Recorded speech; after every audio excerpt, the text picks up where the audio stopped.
At 91, Sophia Loren finally speaks about George Peppard. Sophia Loren was born Sophia Loren on September 20, 1934 in Rome, Italy. She was raised in the poverty-stricken town of Padì near Naples. Her early life was marked by hardship and scarcity. She grew up during the chaos of World War II, often seeking shelter during air raids and enduring hunger. In spite of such difficulties, young Sophia's striking beauty and indomitable spirit shone through. She was a child who dreamed beyond her surroundings, gazing at the distant horizon with hopes of one day escaping the shadows of post-war Italy. Her resilience, shaped by those early struggles, would later become the cornerstone of her remarkable journey to stardom. Her path to fame began humbly when at age 15 she entered a local beauty contest, where her captivating presence caught the attention of film producer Carlo Ponti, a man who would forever change her destiny. He saw not just her physical beauty, but also her intelligence, warmth, and natural charisma. Under Ponti's guidance, Sophia began working in small film roles, gradually transforming from a shy, undernourished girl into a confident and mesmerizing screen presence. Their professional relationship soon blossomed into a deep romantic bond, and despite many obstacles, including legal and social barriers, they would later marry and remain devoted to one another for more than 5 decades, until Ponti's death in 2007. Sophia Loren's rise to international fame was meteoric. Her big break came in the 1950s when she starred in Italian films like Ada 1953 and The Gold of Naples 1954, where her raw talent and passionate performances captivated audiences. Her ability to express profound emotion through her eyes and gestures distinguished her from many of her contemporaries. Loren embodied not only beauty, but also substance, bringing depth and authenticity to every role she played. Her transition to Hollywood marked the beginning of a new era. She went on to be an international sensation, headlining some of cinema's greatest legends, including Cary Grant, Frank Sinatra, Clark Gable, and Morello Mastroianni. In 1961, her superb performance in Two Women, L'Occhio Chiara, directed by Vittorio Dica, earned her the Academy Award for Best Actress. It was a milestone. Besides being the first actor to win an Oscar for a performance in a foreign language film, she firmly established herself among the world's most respected actresses. Her performance as Sisira, a mother trying hard to protect her daughter during wartime, showed an emotional intensity that transcended languages. This performance is one of the most powerful depictions of human suffering and maternal love ever captured on screen. Throughout the 1960s and 1970s, Loren continued to dominate both European and American cinema. She brought elegance, humor, and sensuality to her roles in films such as Marriage Italian Style, Yesterday, Today, and Tomorrow, Arabesque, and The Millionaires. Her collaborations with Morello Mastroianni became the stuff of legend. Together, they created an immortal on-screen, alchemy romantic, witty, and authentically affectionate. Loren's screen presence was mesmerizing. She carried herself with an aura of dignity and strength, always true to herself amidst the glamour of fame. As years went by, Loren continued to inspire new generations of artists and audiences alike. She never allowed age to diminish her sense of purpose or her artistic passion. Her later performances in films, such as 2009 and The Life Ahead 2020, proved that her talent and emotional depth were as powerful as ever. In The Life Ahead, directed by her son Eduardo Ponti, Loren gave a deeply stirring performance as Madame Rosa, a Holocaust survivor taking care of orphan children, a performance beautifully encapsulating her lifelong ability to portray strength through vulnerability. On September 24, 2023, the world held its breath when news broke that the legendary Sophia Loren had suffered a serious fall at her home in Switzerland. The beloved Italian screen icon, whose grace and vitality had long defied her years, was rushed to the hospital after sustaining multiple fractures to her hip and femur. The incident, which happened in her private residence near Geneva, was described by close sources as a deeply worrying moment for her family and fans alike.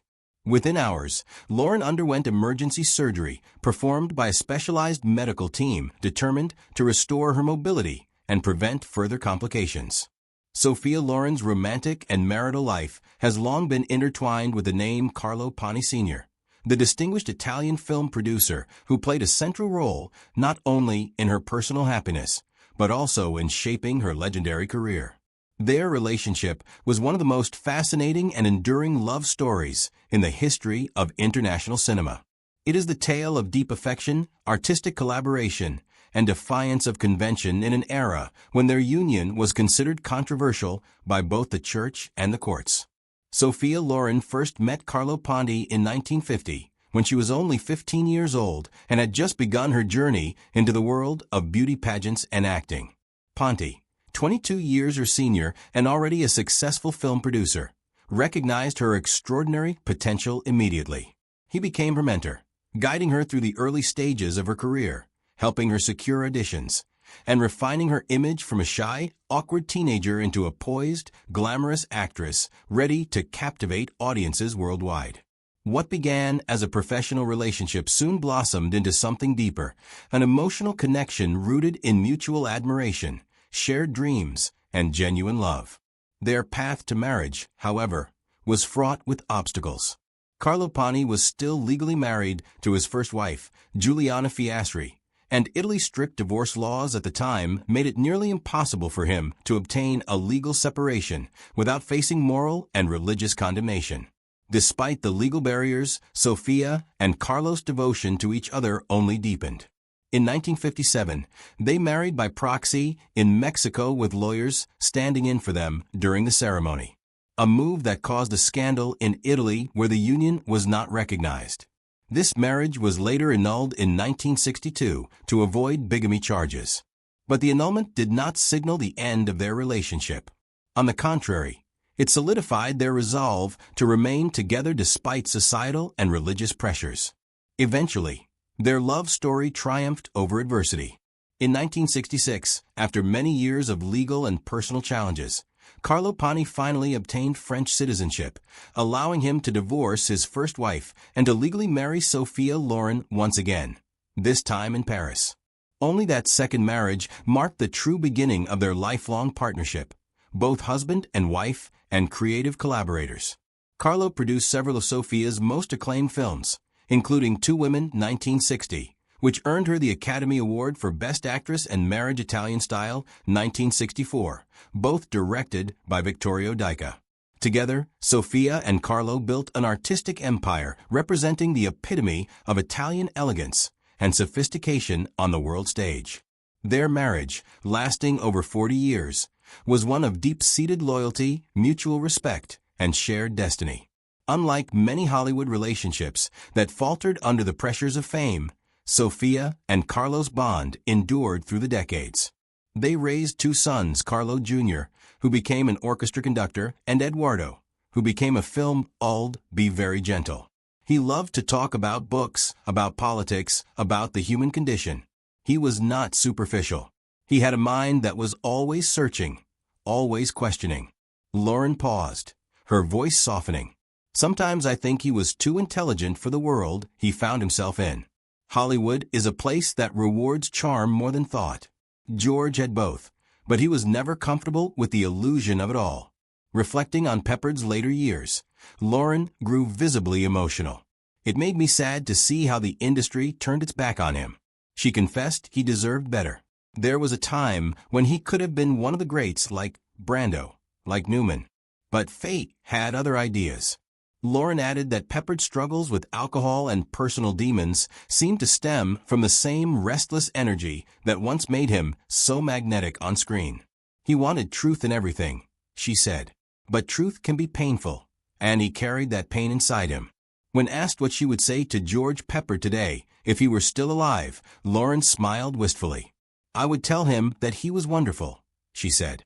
That he didn't have to fight so hard, that his talent was enough. After a long pause, she added quietly, he was a good man, even when he didn't believe it himself. Sophia Loren's reflections on George Peppard offer a rare glimpse into the humanity of two icons shaped by the same demanding world. Her words, tinged with wisdom and compassion, reveal not only her respect for Peppard as an artist, but also her understanding of the fragility behind his strength. We were from different worlds, she concluded. But I always understood him. Beneath the pride, beneath the struggle, there was a man who simply wanted to be loved. Director, both carrying forward their parents' creative legacy. Sophia often spoke about her husband as her great love, crediting him for believing in her when few others would, for giving her the confidence, and shaping her into a world-class actress, and a woman of depth and dignity. Carlo Ponti died in 2007, leaving a void in Sophia Loren's life that could never be truly filled. His death marked the end of an era for her, both personally and professionally. But Sophia has continued to honor his memory with grace, speaking frequently of him as the guiding force behind her life's greatest achievements. Even in her later years, she often reflects on their journey together, recalling their laughter, their shared dreams, and the quiet strength of their companionship. Their story remains a timeless example of how love can endure against all odds. A romantic partnership built not only on passion, but on deep understanding, artistic synergy, and unwavering commitment. At 91 years old, Sophia Loren is one of the last living legends of Hollywood's golden era, a continuing icon of beauty, intelligence, and emotional depth. Throughout her long and storied career, she has shared the screen with many of the greatest leading men of her generation. But one name that she has seldom spoken about publicly is George Peppard. Only now in her later years does she feel comfortable opening up about their time together, a mixture of admiration and challenges working alongside such a complex, fascinating man. George was a mystery to me. Loren begins softly. He was handsome, talented, but there was something behind his eyes, something troubled, something that wanted to prove itself at every moment. Loren recalled how she first met Peppard in the early 1960s when both were at the height of their careers. She was already an international star known for her luminous performances in Two Women, El Cid and Yesterday, Today and Tomorrow. Peppard, meanwhile, had just come off his breakout success in Breakfast at Tiffany's, establishing himself as one of the most promising new leading men in Hollywood. We met at a dinner in Los Angeles, she remembered. He was quiet at first, almost distant, but when he spoke, his voice carried great authority. I could see that he was a man who had fought hard to be taken seriously. Loren described how Peppard possessed an old-fashioned sense of masculinity, one that was both appealing and at times intimidating. He can be charming, she said, but he also had a certain pride and armor, you could say, that made it difficult to know him deeply. Their professional relationship, according to Loren, was marked by respect, but also tension. George was very serious about his craft, she explained. He wanted everything to be perfect, every line, every gesture. That kind of intensity can be beautiful, but it can also be exhausting. He sometimes got frustrated if things didn't go his way, and then I would just look at him and smile. I told him, "George, life is not a battlefield." He laughed, but I don't think he ever fully believed it. Loren's laughter at the memory was tinged with melancholy, as though she were remembering a man who never quite found peace with himself. He wanted recognition, but he also pushed people away. That was his contradiction. The Italian actress spoke frankly of Peppard's reputation in Hollywood, his perfectionism, his stubbornness, and his sometimes difficult personality. He had a fire inside him, she said, and that fire burned bright, but it also burned him. She remembered how Peppard's conflicts with studios and co-stars eventually cost him many opportunities that could have made his career even greater. He didn't always play the Hollywood game. Loren admitted he wanted to be respected as an artist, not just a handsome man. I admired that. But in this business, you sometimes have to bend a little, and George never wanted to bend. Still, Loren's tone was affectionate rather than critical. There was a kindness in him that people didn't always see. He said between takes,